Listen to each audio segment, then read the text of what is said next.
I moved, I get to Northwood, and I liked it because one majority of the student body was football players. So anybody who know me know I love football players. So I was just like in heaven. But aside from that, I liked it. The school set up and everything. I liked it. My class schedule, it was cool.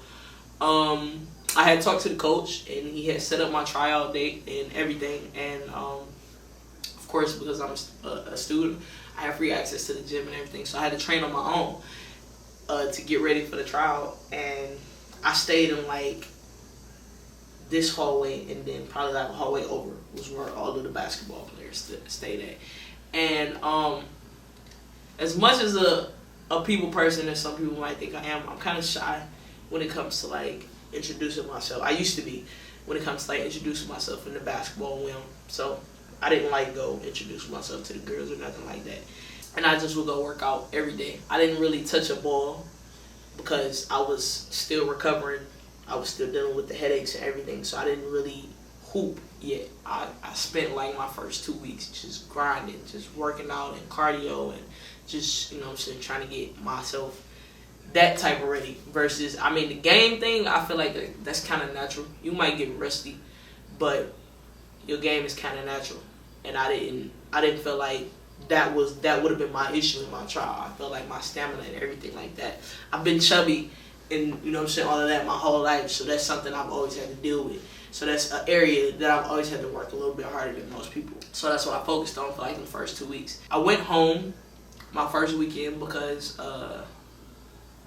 my cousin's birthday. I promised her, I think it was like her 21st birthday, and I promised her I would come home for her birthday. And Norfolk was like 4 hours away from the city, 4.5 hours away from the city. So I came home and then went back to school, trained.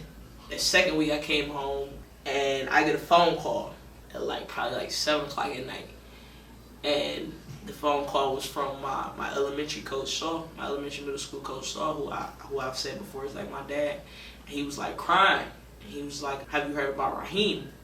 Now Raheem is one of the little guys that played on the elementary team when I was younger. He was like a little brother, which, as I explained earlier, my elementary school and my middle school, most of us all, as we moved up in our grade, that's when our school became a middle school. So all of us kind of just went to middle school and elementary school together. So we were just a big family. Like, we've had the same teachers and everything for 8 years. So he was younger than me though. So when I was in like the 8th grade, I think Raheem was in like the 6th. But this was like my little brother. Like all of, you know what I'm saying, all of the, and he hooped. So that, you know what I'm saying, that was just like a family in itself, the basketball whole element or whatever. So he get a call and he was telling me that Raheem had got killed. So that kind of just was like, wow. Like, now I gotta go home, because I think his funeral was that weekend. And I think he called me on like a Tuesday or something like that. His funeral was that weekend. And he was talking, and I just sat there and pretty much listened to him talking, crying. I'm like you know how somebody try to stay strong and they, you know what I'm saying, they not really crying, but I could hear it in them, like it hurt. So knowing how close I am to him, I had to be there for him. Like, for my pops, I had to be there. Like, even if I didn't really want to, you know what I'm saying, go to no funeral and see my little dude laid up like that, but I had to be there for my pops, because that was like his son. Like, you know what I'm saying? He was like that with all of us, so that was like his kid. And that, I know what Raheem meant to him, so I had to go home to be there for him. And I went home that weekend, and Raheem got killed on, I want to say, September 18th. His 18th birthday would have been September 21st. So I went home for the funeral. We did the funeral. I came back to school, and September 21st, on his birthday, I went to the gym. And this was probably like my second time touching a ball. And I hooped. And prior to me hooping, the first time I tried to hoop, I got close to one of the singers who had just left the team, the women's team. And she was like working the front counter for the rec center, like the convention center where you come and hoop and stuff at. She was like, "The girls are in there. They you know what I'm saying, they have an open round right now, so I think you should go in there and lace up and hoop with them." So I'm like, okay. So I went in there, and as I I began to take my shoes off. I took my shoes off and started putting my basketball stuff on. The team was white, for lack of a better word. The whole team was white, and they stopped in the middle of their game when I got ready to step on the court and walked off the court. Like, they didn't want to play with me. So from that moment on, I didn't try to play with them. Like, I would just play with the guys. The men's team would come in there at like 9 o'clock at night every night and hoop. And from that moment, I just trained so hard. Like, I'm like, dog, like, okay, I got something to prove now. Because, like, okay, you don't have to play with me. That's all right. But if I make this team, you got to play with me. So that's how I thought about it. I didn't, you know what I'm saying, really get too negative about it, or I didn't spaz out in that moment or nothing like that. So when I was talking earlier saying, like, me going to the high school that I went to, it prepared me for situations like that. Because I feel like we in a world right now where everybody try to put everybody in the same category. And that's not the case. So going to Fitzgerald showed me that not all white people are the same. Like, my best friend in the world right now is Caucasian. So, you know what I'm saying, I met her at that high school. And just aside from all of that, it just prepared me for the world, because we had one of the most diverse high schools. So, to have to encounter with different, you know, nationalities and everything like that, it prepared me for a situation like that, and not to completely blow my mind, and I could have spazzed out and went off on everybody if I would have still had my Detroit mentality. So I'm getting all wrapped up and out of the situation, but so that was my first time touching a ball, was when I tried to hoop with them, and then I ended up hooping with the guys. So I had hooped a few times with the guys, and this particular day I was playing. I had worked out really hard, and I ended up playing a few games. We had won like 3 or 4 games in a row, and it was like 9:15. This is crazy to me that I still remember all the details of this day. It was 9:15, and I looked at my phone, and they was like, play one more. And I'm like, nah, man, I'm tired. Like, I'm ready to go to the house. I've been playing for forever. Like, I'm ready to just go lay down. And they're like, play one more. So I'm like, all right. I'm getting ready to score the game with them back. So they throw the ball to me in the outlet. It ain't even nobody chasing me, because they know they about to lose. So I get the ball, and I'm, you know what I'm saying, just playing around, because I know, like, well, I ain't playing around, but I'm not, like, trying to hurry up and score, because it ain't nobody coming after me. They knew they was about to lose. So I dribbled, and I took my first step to go up for a left-hand layup, and my knee popped out of place the other way. Like, it popped out of place backwards. And then it hurt. It popped back forward real hard, and I just hit the ground. And as y'all can hear, my voice is very monotone. I have a very deep voice for a female. And I screamed like a soprano. Like, like I screamed like my life was being taken out of me. And I still remember, like, hearing it echo, because the whole gym got quiet and everybody just was coming over to the court, and I was just screaming. And I was sitting on the floor, and I was just opening and closing my leg, as if because I was opening and closing my leg, I was okay. Like, it wasn't nothing wrong with my leg. So when I finally calmed down, I couldn't really feel my leg. Like, it was throbbing, but it wasn't a hurt. It was just like a throb, and I couldn't really feel it. And I don't know if it was because of my adrenaline or what, but they helped me up, and they took me over. It was like a bench type thing, and they was talking to me, and they like, man, like, they explained to me what it looked like and all of that. So as I'm talking, my knee is swelling as they talking to me, and I'm like, man, I gotta go to the hospital, and I'm hurt, and I'm calling my mama. I called my mama, and I'm crying. I'm just crying. She's like, what's wrong? And I told her, like, I hurt my knee. I don't know what's wrong. Like, I just know I hurt it, and it's like I said, it's like 9, 10 o'clock now. So I'm like, well, I'm about to go to the hospital. But the issue with that was, me and my roommate at the time, I'm not even going to say we had fell out. Like, I don't know what this girl problem was, but she just, like, wasn't messing with me no more. So I called her, and I couldn't get her on the phone. And then one of the football players from Fitzgerald that actually went up to Northwood too, he couldn't take me. And then my RA, at first I couldn't get her on the phone. And then I had got pretty cool with one of the cheerleaders. Her name was Taryn. she just sat with me until I got somebody on the phone, and then I finally got my RA. My RA came.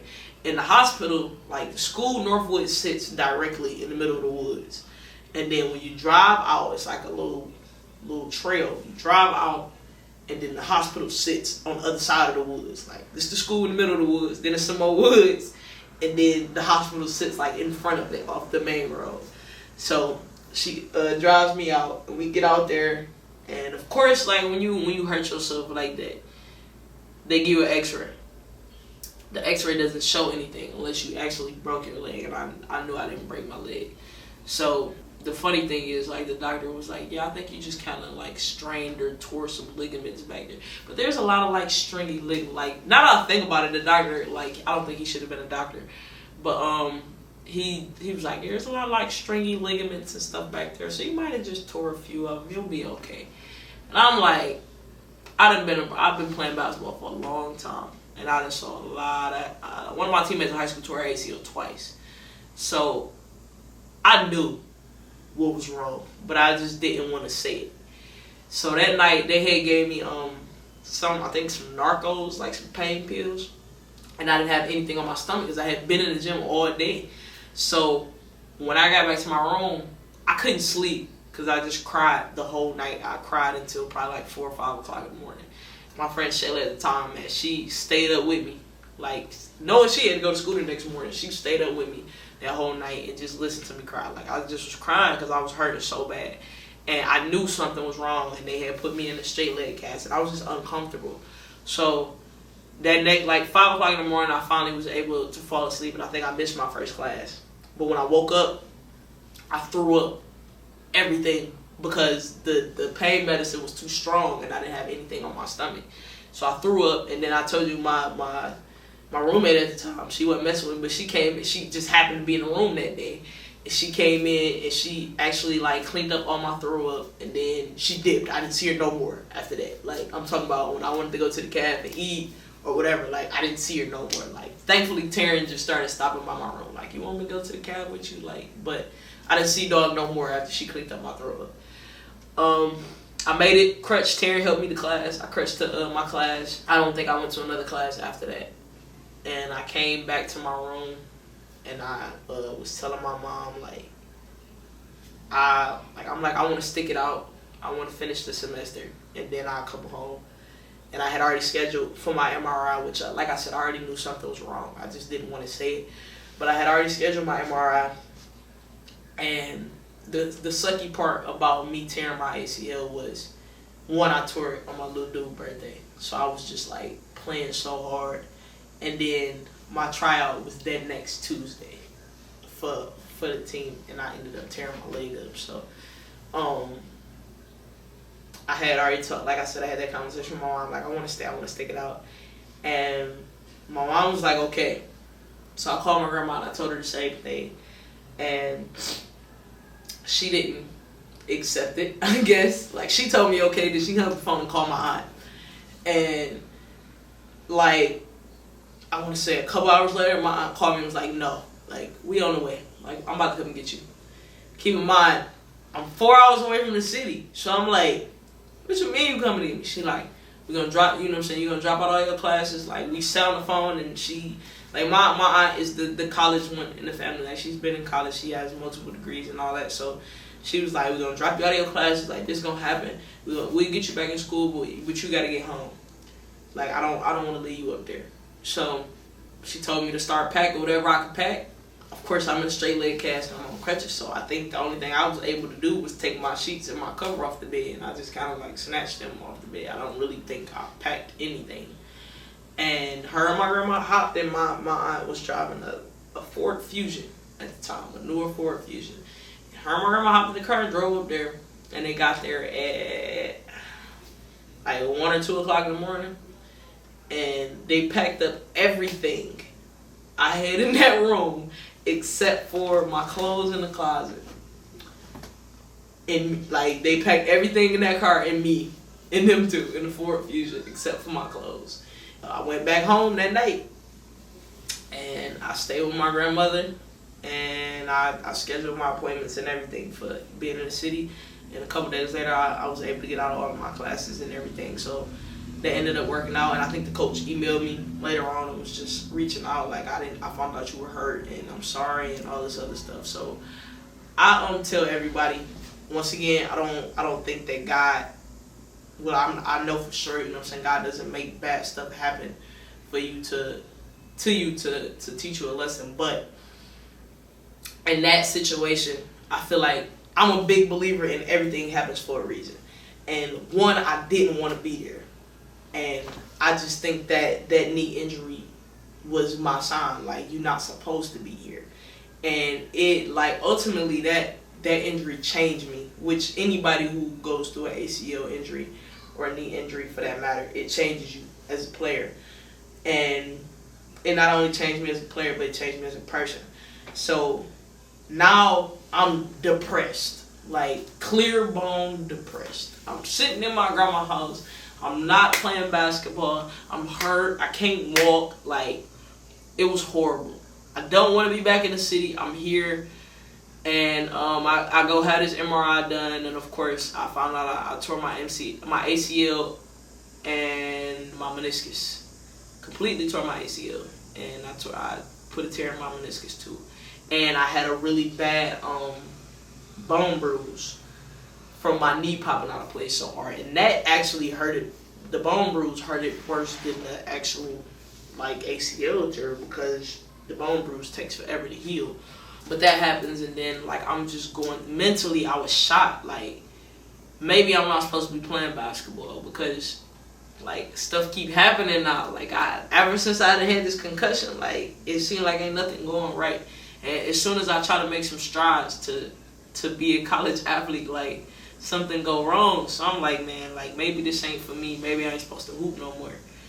And I was, like I said, mentally I was shot, and I had to wait a whole month to have surgery. Like, you have to be able to walk normal before they even do surgery on you. So I tore my leg up September 21st. I didn't have surgery until November 13th. So I had to go legit almost legit a whole month before I could have surgery. And that's frustrating in itself. I remember going to see my doctor, like, please give me a surgery date. Please give me a surgery date.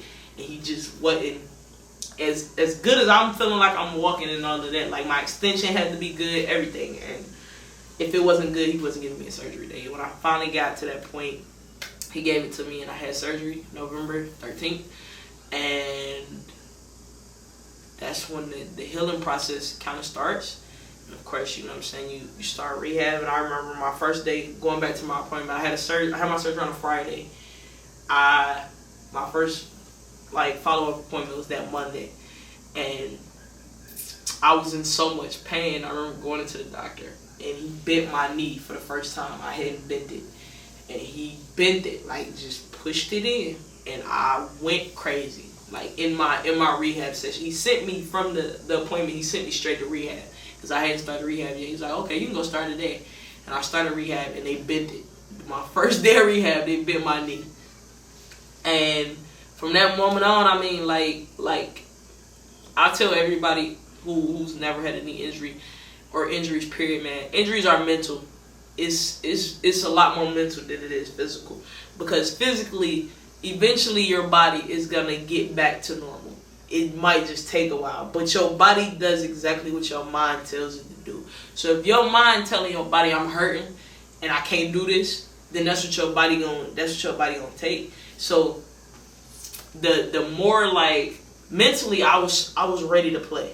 That's what I'm telling myself. So I'm about to do everything in my power to get back to this court. And it just, my body wasn't responding like that because I was rushing too far. So I had to actually allow myself to heal and ease back into it. And I had amazing therapy, like physical therapists. I had 3 different ones. I went through, like, a phase. Like, I had a pretty cool one in my beginning phase.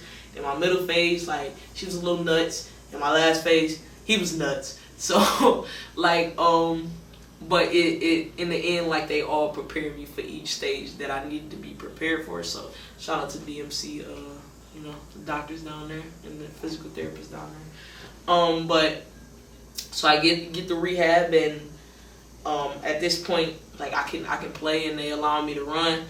And I was outside raking one day. At this time, after surgery in November, I went back to school in January, but I went to schoolcraft. But the thing with me going to schoolcraft was, now the head coach, Coach LaFada, had stepped down, and she went and became the assistant coach at Wayne State. And so the assistant coach, who was under her, stepped up and became the head coach. It was like he just kind of got the program put in his hands. Like, he didn't really know what to do with it. So I had told him, like, I still had interest in coming there, so I went and did a semester there. And at the end of that semester, I was outside raking one day. And Coach Brown, who was the head women's coach at Wayne County Community College, she was my position coach when I was at Fitzgerald. She would come in, and because at the time, my freshman and sophomore year, Coach Hines, my head coach for Fitzgerald, was the assistant coach for Wayne County, and Coach Brown was his boss. So Coach Brown would bring the girls in for us to play against them in like high school. After my sophomore year, Wayne County got their program for like 4 years, I think. Yeah, like three and a half years. And they come back, and she was riding down the street one day with one of her players, and she was like, she stopped and saw me, and she asked me like what was I doing, because she had remembered me getting hurt and all of that.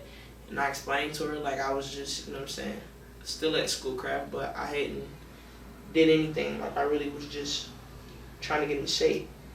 And she was like, have you signed anything at schoolcraft? I'm like, nah, not yet. She was like, okay, don't, because I might be getting my program back this year, and I want you. I want to build my team around you. And I'm like, okay.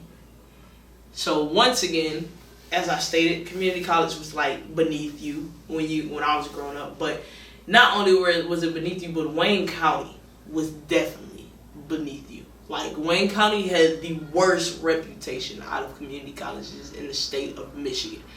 And I'm just like, bro, I'm not going in on WC3. Like, that's dead. Like, no. You talking about WC3 with the commercial? Like, no, I'm not doing it. Like, so I more or less was going to make the decision to go there because of her, because of knowing her as a coach. Like, signing day, like, was coming up, and I had already had a conversation with Coach Brown about coming to Wayne County, and we had kind of set in stone that that's where I was going. And I had chopped it up with my mom and everybody, and at this point, like, now I'm making this decision on my own, because I'm focused on my happiness, and my mom and them let me, you know what I'm saying, my mom and them step back and let me do it. Even though I'm pretty sure they felt some type of way about me going to Wayne County, which I think any parent would, but they let me make the decision. And the day before signing day, I think I had like sent the coach at schoolcraft a text message like 4 days before signing day, and explained to him that I had intentions on signing with Wayne County that upcoming season. And the thing with him was, like, he hadn't reached out through my whole like semester there at schoolcraft. Like, he hadn't tried to see how my rehab or anything like that was going. So I just felt like if you said, like, he had told me like how important I was to that team and all of that, and after that I didn't hear from him anymore. If I'm as important as you speak of me being, then I feel like you would have worried a little bit more. You know what I'm saying? You would have been more concerned about my recovery process, and he just wasn't. And I didn't feel like, you know what I'm saying, I was needed, or that I was really wanted. And he didn't text me back until the day before signing day and asked me why did I want to sign with Wayne County. And I ended up just explaining to him, like, man, I'm more comfortable with her. She was my position coach, and I just think it's better. Like, schoolcraft is like an hour away from where I live, like, driving to school. So I was driving dang an hour every day for school, and that was too much. That was like $100 in gas every week, and it was just too much on my pockets and all of that. So I'm like, it's closer. You know what I'm saying? It's a better financial situation for me, and that was that. So I signed with Wayne County, and I come and I play my first year at Wayne County. And of course, your first year back playing, it's a struggle. because you trying to find your identity as a player again. And I of course wasn't the same player I was before. I didn't have the same explosiveness. I didn't have the same aggressive. I didn't have the same just oomph that I had, and I couldn't. That was hard for me to swallow. To not be the player that I used to be. So I went through kind of an identity thing the first year, and then I was like the youngest player on the team, and a lot of the older players were okay with giving me the leadership role. So me playing at Fitzgerald, or just period in school, I've never really had to be the guy, like the leader. This is who we gonna look up to. I've always had good co-captains or whatever. So of course, my last year at Fitzgerald, I had to kind of grow into that role and accept that responsibility. And I think that little taste of it was preparing me once again for this situation, because this team was, everybody's older than me. I'm like 18, 19 on this team. Everybody's 21, 20, you know what I'm saying, a little bit older. And I'm like, y'all willing to follow me? Like, you know what I'm saying? Like, y'all willing to follow me? And they were, so I had to, like, I was still trying to, I didn't want it though. Like, I just wanted to focus on me getting healthy and me just, you know what I'm saying, doing what I needed to do. I wanted to be selfish and just focus on myself, but I couldn't. So, but that first year we ended up doing okay. Like, it could have been better, but we ended up doing okay. And, we made it to the playoffs and we lost in the first round against Mott, and I don't remember how much we lost by, but we lost. And that off season, my knee was starting to get stronger, and that was my ultimate goal, was to focus and just train really hard that off season to get myself. I wanted to be better than the player I was before tearing my ACL. So I just trained my butt off that summer, like from running hills to a whole bunch of like mile bike rides and swimming, and I stayed in the gym. Like, I legit worked out that whole summer, and I was exactly where I wanted to be when I came back. Like, physically, my body, like my game had grew, like my shot, everything had grew.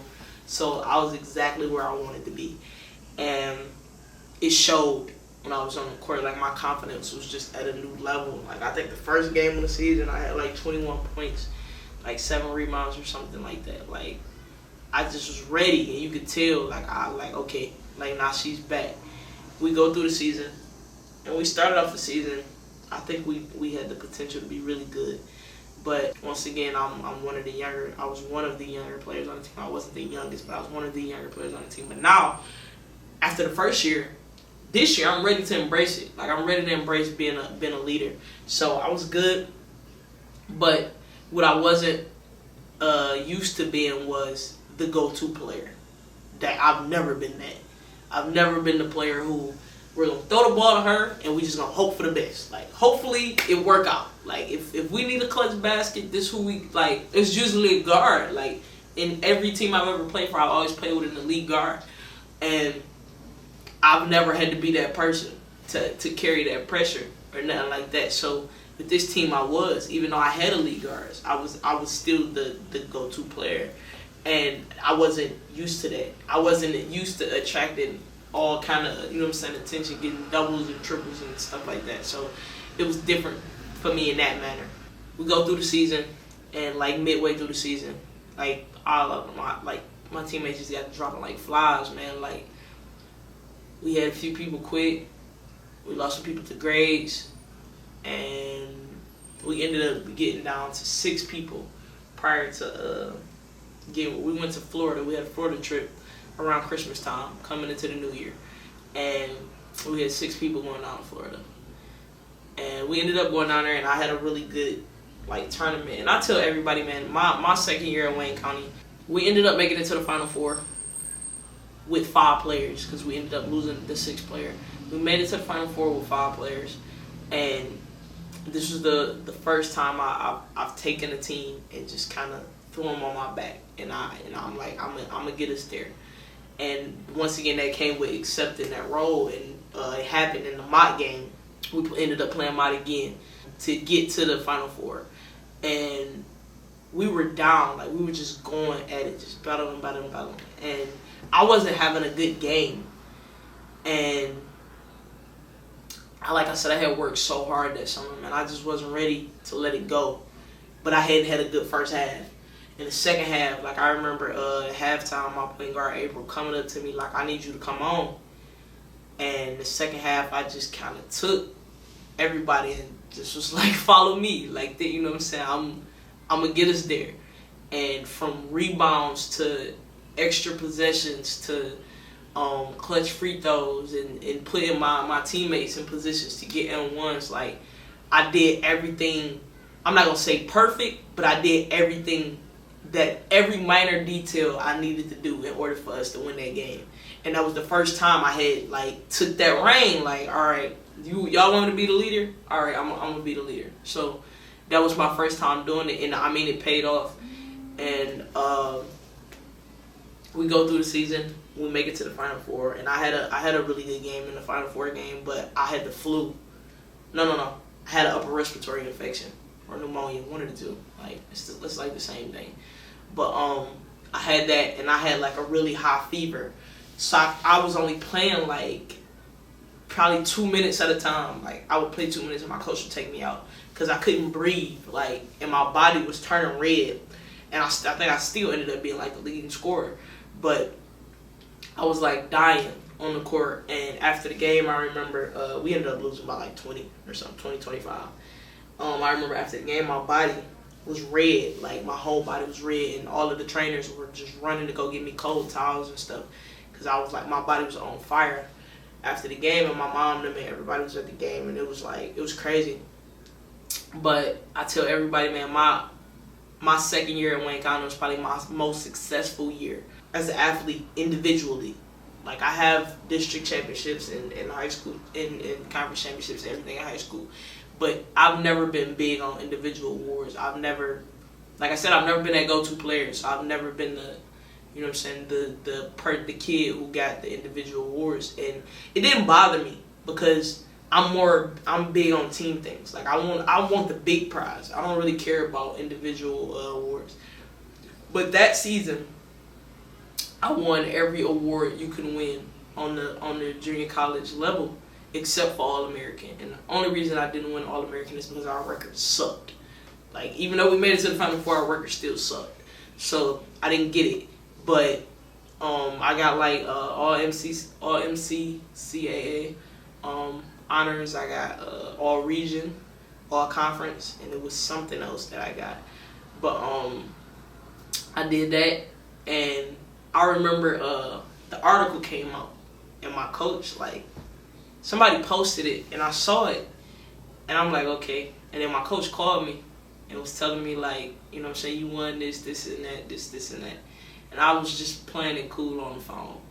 And then when I got off the phone, I cried my eyes out, man, because I had went through hell and hot water to become that player. Like, so how hard I had worked, you know what I'm saying, that summer, like, it paid off. And just knowing, you know what I'm saying, what I had went through with my knee and being at a school that I didn't want to be at, and then being at Wayne County and, you know what I'm saying, feeling like it was below me and all that, and all these great things had happened. So it was just like a sigh of relief, like, finally, like, I felt like I had a breakthrough, like, man, okay, so if I win every award that you can win on the junior college level, I averaged a double-double, like, my stats were magnificent, I had the grades, I was everything I was supposed to be my sophomore year, and I didn't have not one offer on the table, not one. So as I went through, as if y'all can't notice a reoccurring theme here, my taste with the recruiting process hasn't been a good one. Starting in elementary school, like middle school, it hasn't been good. So I just, like, that's discouraging when you feel like you done went through the same thing on 3 different levels. Like, you've had to go through the same thing.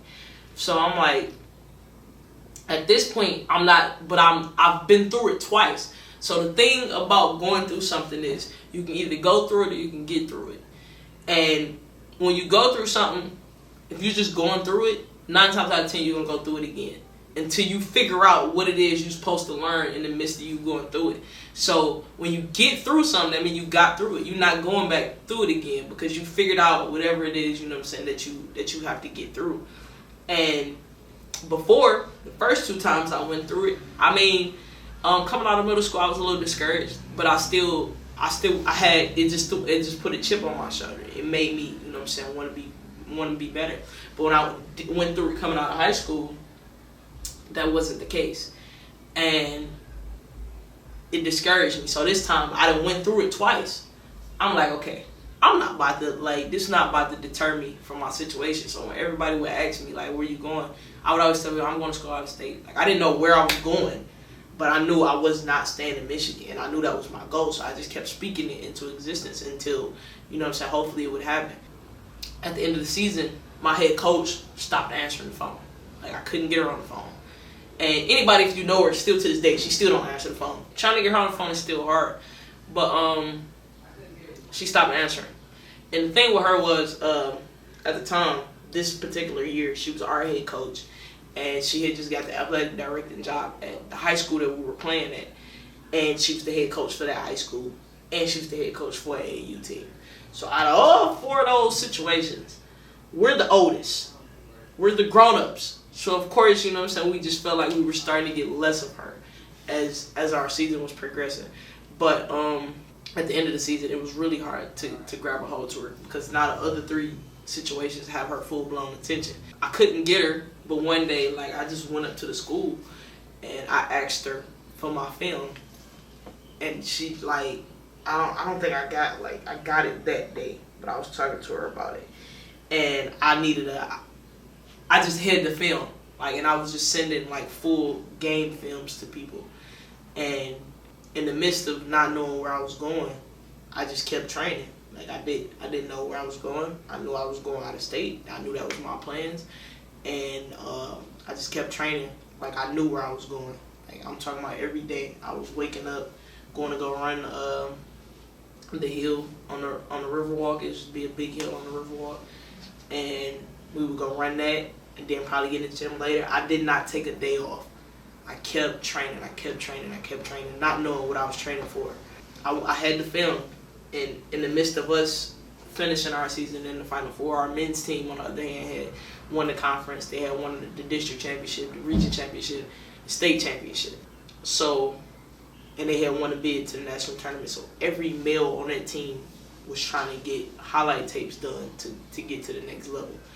Even in the midst of staying training, that once again just shows, like, where, like, now my mentality has grown, because I could have easily just been like, man, I'm about to just chill, or I don't know what's gonna happen.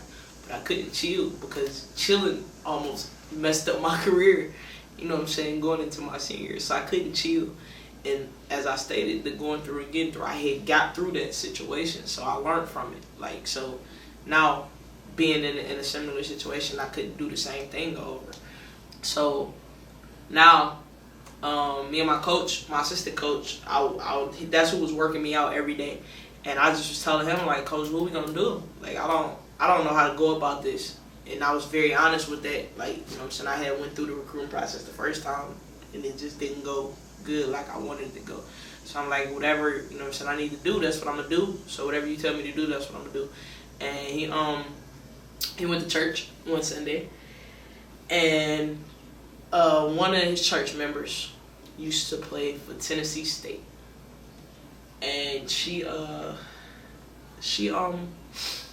explained to her, like, my situation, like, I didn't have any looks, and that I had the grades, and that like, it was just an awkward situation for me because I didn't have, like, you know what I'm saying, nothing on the table, and I had did everything I was supposed to do, and I was really trying to get to the next level. So he explained that to her, and she like, they talked for a minute, and she asked him, like, is she really what you make her out to be? Like, is she really good? Because if not, I'm not about to put my name on the line for her. And he told her, and she wrote a Facebook status about me. Just like, I know this player here, she got the grades, and I'm trying to get her somewhere, blah, blah. And a few coaches commented and was just like, where's the film on her? Like, can we see some film on her? And all I had was the big games, and everybody was asking for a highlight tape. So I'm like, as I stated, the men's team, everybody was trying to get highlight tapes done. So I'm the only one player out of 5 players who finished my season who's trying to go to the next level. And he didn't have time to make my highlight tape because he was so busy with the other men's team, the highlight man. So I didn't have time to wait. I really was trying to, get it figured out. So I had an iPhone 4 at the time. And I downloaded the app on my phone. And it was like a stop and go app. And then I had all my film. I had like 7 or 8 games. And no, it might not have been that many. It probably was like 4. And I had this old desktop computer at my grandma's house. And I put the film in. And I made my own highlight tape with my phone up to the computer screen. When you go listen to my highlight tape on YouTube now, like if you go type up my name, you watch it and you can hear my dog barking in the background. And I'm like, shh, like be quiet, Stewie. I made it. I made the highlight tape, and he gave it to her, and we posted it on YouTube. And they gave everybody. She posted the link in the comments for the on that same Facebook status. And probably like a day or so later, man, like 6 or 7 coaches was commenting like, I want her info, like. So I'm getting excited just off of, people wanting to talk or whatever. But I still ain't got no calls yet. So I kept training.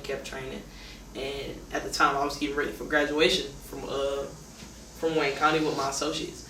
And my little brother, was getting ready to graduate from high school at the same time. Like we were probably graduating like 2 weeks apart. So I was getting ready for all of that on top of training. So I was just keeping myself focused. And probably a week after she posted that link, the head coach, who was my head coach, Jeremy Lewis, he called my assistant coach and offered me a full ride to come to Cumberland. And I was like my coach called me and he was like, so what do you think about Tennessee? Like, I don't know. Like I ain't never really been to Tennessee to visit. Like I've drove through Tennessee, but I've never been in Tennessee to visit. So I don't know. And he was like, well, what do you think about Tennessee to live? And I just started smiling like what you mean? He was like, he explained to me what had happened, and then he was like, I gave him your number, so he might be calling you soon. And in the midst of him talking, Coach Lou was calling me on the other line, so I told him I'm gonna call him back, and I clicked over and was talking, and Coach Lou talked to my ear off for like the longest. Like I don't remember, but he was just talking. He told me the same thing, that he wanted to, pay for me to come. He wanted me to come there and all of that, and I was trying to play it cool, like, all right, that's cool, that's a nice offer, but I want to come visit. Like I want to come see the campus. So I'm thinking like, I don't know how dude about to be like, all right, you gotta find your own way down here to come visit the school. That's what I'm thinking. But he was like, all right, wait on my budget to reset. Once it reset, I'm gonna get you down here for your visit. And sure enough, like a week or so later, man, he told me to send him my email. And I sent him my email. He emailed me my ticket, my flight ticket, and everything. So the day before I got ready to go on my visit to Cumberland, I got another phone call from Tuskegee University. And now I'm like tripping out, like wow, like now these schools coming out the woodwork. And Tuskegee, to me that's still an interesting phone call to me because it's a HBCU, and I've never even thought about going to a HBCU. So it just would have been a dope experience. But when I got to Cumberland, when I got down there, we met at the mall and we had lunch, and I met him and the other 2 assistant coaches at the time, which happened to be Coach Moore and Coach Bree. And chopped it up, and then we got to campus. Like I just kind of fell in love with the campus. The campus is, Cumberland is small, like it's not a big college, and I definitely, whenever I do get a chance to talk to kids, I definitely encourage them when they making decisions to not just base your decision based off of your athletic abilities, because if you're not comfortable in the classroom and you're not comfortable in your academic situation, then it doesn't matter athletically, because if that's not taken care of, then you're not going to be able to play. And if you're not able to play, you're not going to enjoy your experience. So, in the end, you end up losing your scholarship if you don't handle what you're supposed to handle in the classroom.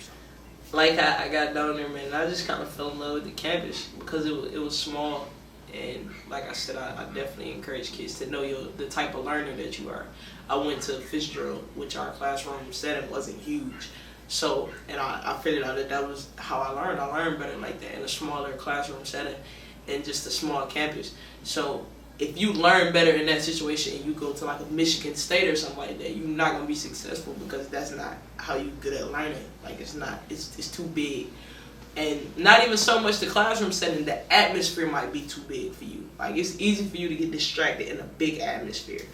So, like I said, I definitely encourage kids for that aspect. It's super important when going through the recruiting process.